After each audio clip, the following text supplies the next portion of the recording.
कहता है आख्यान दुर्ग यह गढ़मंडल की रानी का, याद रहेगा युगों युगों संग्राम समर भवानी का। जहाँ जिधर से छूकर देखो किला भित्ति चट्टानों को, खंड खंड होते भवनों के चित्रित प्रस्तर खानों को। उसी काल से लटक रही जो अक्षय वट की छालों को, जो प्रत्यक्ष गवाही देने आतुर नदियों तालों को। जाग उठेंगी सुप्त तरंगे, बोल उठेंगी दीवारें, श्रृंगी नाद यहीं गूंजे थे, यहीं चली थी तलवारें। गहरी काली निशा आज की उस दिन बहकी बहकी थी, वो समीर जो चली समर की अंगारों सी दहकी थी। उफन उफन जाती थी नदियां, ताप बढ़ा था पानी का, याद रहेगा युगों युगों संग्राम समर भवानी का। कवित्री प्रतिमा अखिलेश श्रीवास्तव की कविता समर भवानी रानी दुर्गावती की ये पंक्तियां वीरांगना रानी दुर्गावती के यश और जिजीविषा को बखूबी बयां करती हैं। कथा समय की ज्योति अभी तक बुझी नहीं उस ज्वाला की, राजपूत चंदेल वंश की गरिमा अद्भुत बाला की। कीर्ति से राजा की कन्या दुर्गावती दुलारी थी, कालिंजर में पली बढ़ी वो रणचंडी अवतारी थी।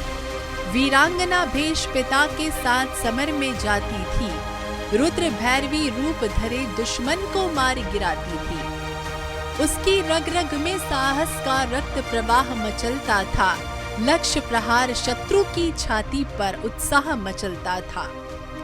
दशों दिशाओं में कोलाहल उसकी शौर्य कहानी का, याद रहेगा युगों युगों संग्राम समर भवानी का। सामान्य रूप से हम सब रानी दुर्गावती को गोंडवाना की महारानी के रूप में जानते हैं।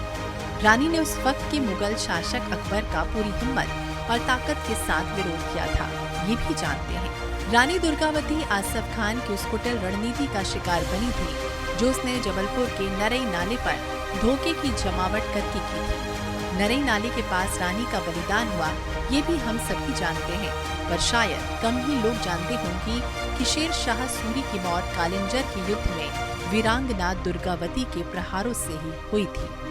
हर क्षेत्र में इतिहास में ऐसे महामानव हो गए हैं कि जिन्होंने उस क्षेत्र के ऊपर अपने नाम की अमिट छाप छोड़ी है। रानी दुर्गावती जबलपुर और इस पूरे गोंडवाना क्षेत्र के लिए ठीक उसी प्रकार से हैं, उसी प्रकार से पूजित हैं, उसी प्रकार से मान्य हैं जैसे भगवान राम अयोध्या में रहे, या भगवान कृष्ण मथुरा में रहे, वृंदावन में रहे, जैसे छत्रपति शिवाजी महाराज महाराष्ट्र में रहे, या जैसे बिरसा मुंडा रहे अपने अपने क्षेत्र में।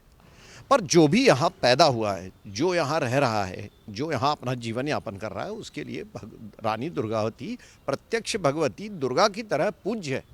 और ऐसा ही उनका चरित्र रहा है, अनुकरणीय रहा है। जल के क्षेत्र में उन्होंने जो किया, अपनी पूरी प्रजा के लिए जो उन्होंने किया, आदर्श राजा के रूप में जो कार्य उन्होंने किया वो अद्भुत कार्य है। और इसलिए रानी दुर्गावती को इस क्षेत्र में सर्वमान्यता के साथ साथ सर्व पूजनीयता भी। कालिंजर का किला उत्तर प्रदेश के बांदा जिले में है। इस किले और इस क्षेत्र कालिंजर दोनों का इतिहास भारत में हर युग की घटनाओं से जुड़ा है। कालिंजर में जाने क्या आकर्षण था कि लगभग हर आक्रांता ने इसको निशाना बनाया। महमूद गजनवी, अलाउद्दीन खिलजी, बाबर और शेर शाह जैसे हमलावरों ने कालिंजर पर धावा बोला। जमकर मारकाट हुई। कालिंजर कई बार रक्त रंजित हुआ, लेकिन यहाँ का किला हमेशा अजय रहा। किले पर जीत का परचम लहराने के इरादे से ही शेर शाह सूरी ने भी यहाँ पर हमला बोला था। शेर शाह सूरी अपने छल कपट, हिंसा और आतंक के लिए भारत में जाने जाते हैं। अपने शासन काल में उसने उत्तर, मध्य, पश्चिमी भारत की अधिकांश रियासतों पर हमला किया।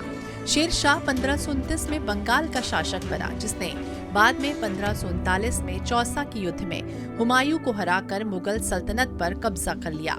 हार के बाद हुमायूं को अफगानिस्तान की ओर भागना पड़ा। शेर शाह सूरी ने 1545 में कालिंजर पर धावा बोल दिया था।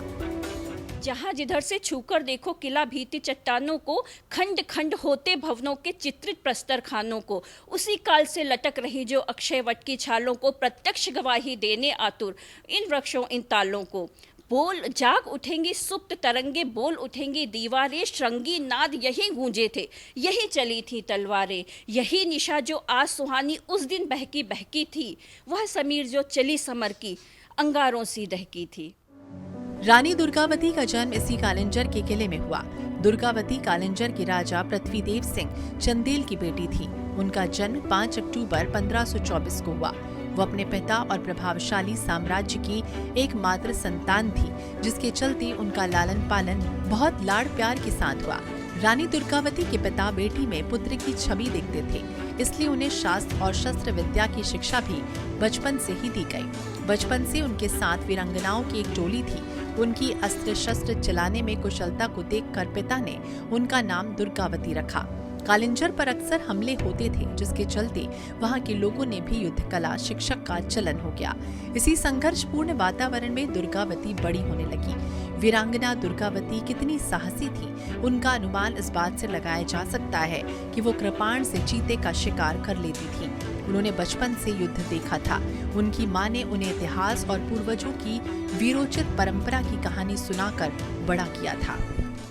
वो शुरू से ही अपने पिता के साथ युद्ध में जाया करती थी और उन्होंने बहुत अच्छी शिक्षा ली थी। और इसका श्रेय मैं चाहती हूँ कि उनके पिता को मिलना चाहिए, क्योंकि उनने अपनी लड़की को एक योद्धा के रूप में बड़ा किया, एक साधारण कन्या के रूप में बड़ा नहीं किया। उसके गुण पहचाने, उसको सारी युद्ध कला कौशल जो रहते हैं वो सारी चीज़ें सिखाई, अपने साथ युद्ध पर ले गए, बराबरी से अपने साथ शिकार कराया। तो ये सारा श्रेय मैं उनके पिता को देना चाहती हूँ। रानी दुर्गावती जब 20 साल की थी, उस वक्त कालिंजर पर शेरशाह ने आक्रमण किया। शेरशाह तोपखाने के साथ कालिंजर जीतने आया था। उसने पूरे रणनीतिक तरीके से घेरा डाला, रसद रोकी और समर्पण का संदेश भिजवाया। उस समय रानी दुर्गावती के रूप सौंदर्य की चर्चा दूर दूर तक थी। इसी के चलते शेरशाह ने समर्पण के साथ दुर्गावती से विवाह की शर्त रख दी। कालिंजर के राजा पृथ्वीदेव सिंह ने समर्पण और विवाह दोनों शर्त मानने से इनकार कर दिया। लगभग 1 महीने की घेराबंदी के बाद शेरशाह ने तोपों से हमला शुरू किया। भीषण युद्ध शुरू हुआ और कुछ दिन के युद्ध के बाद कालिंजर के राजा पृथ्वीदेव सिंह घायल हो गए। घायल राजा को किले के अंदर लाने के बाद दरवाजे बंद कर दिए गए। राजा को गंभीर घायल देखकर किले में जौहर की तैयारियां होने लगी। ऐसे वक्त में दुर्गावती ने मोर्चा संभाला। किले की बुर्ज देखने गई दुर्गावती ने शेरशाह को समझौते का संदेश दिया। इसके साथ ही उन्होंने अपने समर्पण का भी संदेश भिजवाया। दुर्गावती का संदेश पाते ही शेरशाह ने गोलीबारी बंद कर दी। दरअसल वो चाहती थी कि शेरशाह किले पर तैनात तोपों की सीमा में आ जाएं। उन्होंने समर्पण की तैयारी का समय मांगकर अपनी टोली के साथ किले की दीवारों के नीचे तैयारी शुरू कर दी। ये 16वीं शताब्दी के बाद की बात हो रही है और उस समय तक भी हम जब भारत की हम जितने भी हमने रचनाएं पढ़ी हैं, जितने भी हम पुस्तकें पढ़ते हैं, उनके बारे में जानते हैं, तो हम ये देखते हैं कि हमें ऐसा प्रतीत होता कहीं ना कहीं, जैसा इतिहासकारों ने लिखने की कोशिश की है कि भारत में महिलाओं की परिस्थिति कहीं अच्छी नहीं रही है।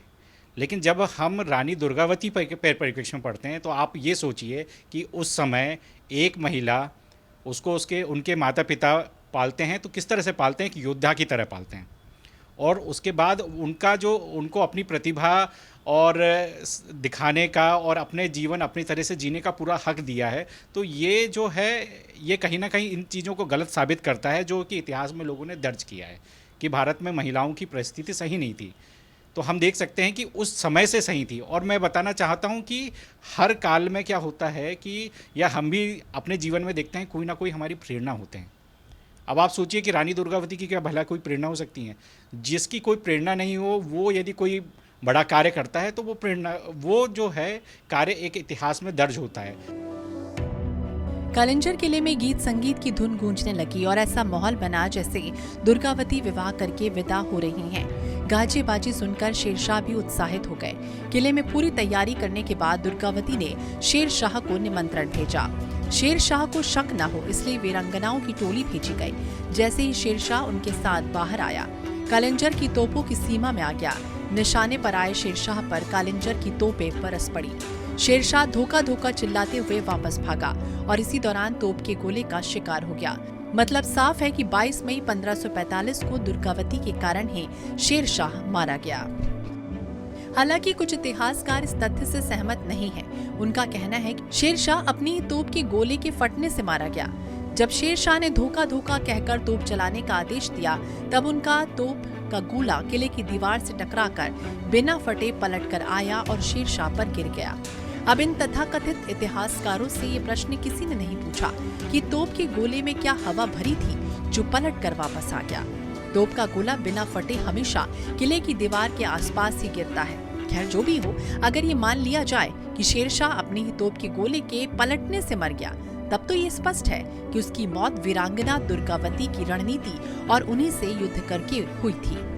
1545 में दुर्गावती का विवाह गोंडवाना के राजा दौलत शाह से हो गया। वो गोंड साम्राज्य की रानी बनकर जबलपुर आ गईं। उस वक्त गोंडवाना साम्राज्य मंडला, नागपुर से लेकर नर्मदा पट्टी भोपाल तक था, जिसमें आज के रायसेन, सीहोर, भोपाल और होशंगाबाद जिले भी आते थे। विवाह के 1 साल बाद उनको बेटा हुआ, जिसका नाम वीर नारायण रखा गया। बहुत कम लोग जानते हैं कि रानी दुर्गावती के जिस वंश में उनकी शादी हुई थी, गढ़ा राजवंश। गढ़ा राजवंश जो है उसके प्रथम शासक जो थे यदुराव या जदुराव जिनको कहते हैं, वे आंध्र प्रदेश के भद्राचलम से आए थे। अब सोचने की बात है कि वो यहाँ से क्यों आए थे और उन्होंने एकदम से आंध्रा से आके जबलपुर में अपनी राजधानी क्यों, माफ करिएगा उस समय मंडला में बनाई थी, मंडला में क्यों राजधानी बनाई? तो उसका मुख्य कारण ये था कि उन्हें ये समझ में आया कि कभी भी हमारे पास जो आक्रमणकारी ताकतें हैं वो दक्षिण से नहीं आती हैं, और दक्षिण से आती हैं वो हमारे कहीं ना कहीं समन्वयक रहती हैं, लेकिन जो बाहर से आती हैं, जो हमारे धर्म के ऊपर आघात करती है, हमारे धार्मिक चीज़ों को छद्मविच्छेद करती है, जो महिलाओं के साथ बदसलूकी करती है, इस तरह के जो आक्रमण थे ये उत्तर पश्चिम से आए। तो उन्होंने अपने सबसे उत्तर पश्चिम बॉर्डर को उन्होंने अपनी राजधानी बनाया। तो ये इनका इतिहास रहा है। इनके अंदर इनके जो वंश है, कुल है, उसके ऊपर उग्र राष्ट्रवाद एक तरह से हावी था। और ना सिर्फ उनके अंदर बल्कि उनकी जो मुख्य जो उनका पिताजी का था चंदेलों का भी इतिहास ऐसी रहा है। चंदेलों ने मोहम्मद ऑफ गजनवी से लेके शेरशाह सूरी तक सभी के साथ सभी को उन्होंने रोका। यानी ये एक भारत को एक उग्र राष्ट्रवाद में लाने वाली जो कड़ी थी वो इनके यहाँ थी। और रानी दुर्गावती का वैवाहिक जीवन बहुत लंबा नहीं चला।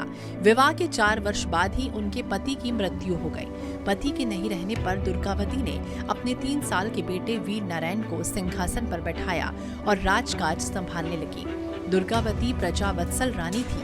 उन्होंने जनता को ही जनार्दन समझा और लोक मंगल के अनगिनत कार्य अपने राज्य में किए, जिससे जनता के बीच वो काफी लोकप्रिय हो गईं। सिंगौरगढ़ का ये किला जो हमारी विरासत है, इसी क्षेत्र में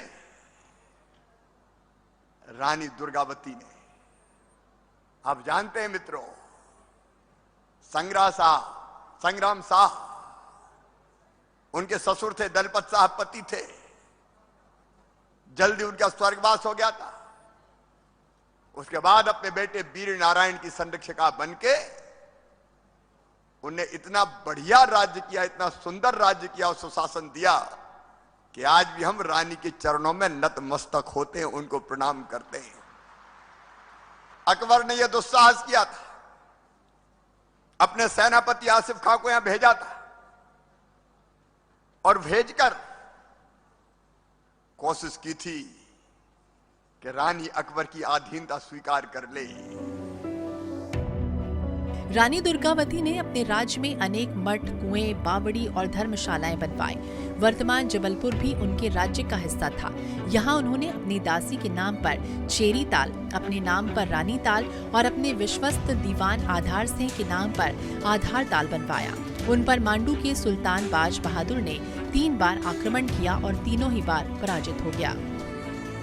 जब पूरे भारत के ऊपर मुगल लोगों ने साम्राज्य कर लिया था, तब कुछ ही जगह ऐसी थी, जैसे कि अगर दक्षिण भारत में देखें तो विजयनगर है, या यहाँ पूर्वोत्तर में देखें तो वहाँ पर कुछ राजा थे जो मुग़लों के सामने खड़े हुए थे। और अगर इस पूरे मध्य भारत की बात करें तो सिर्फ रानी दुर्गावती ही एक ऐसी वीरांगना थी जो मुग़लों के सामने तलवार लेके खड़ी हुई थी। और ऐसी रानी जिसको कि अल्प आयु में उसकी 40 वर्ष का सिर्फ उनका जीवन था, रानी दुर्गावती का। और विवाह के 5 वर्ष बाद उनके जो पति है उनका निधन भी हो गया था।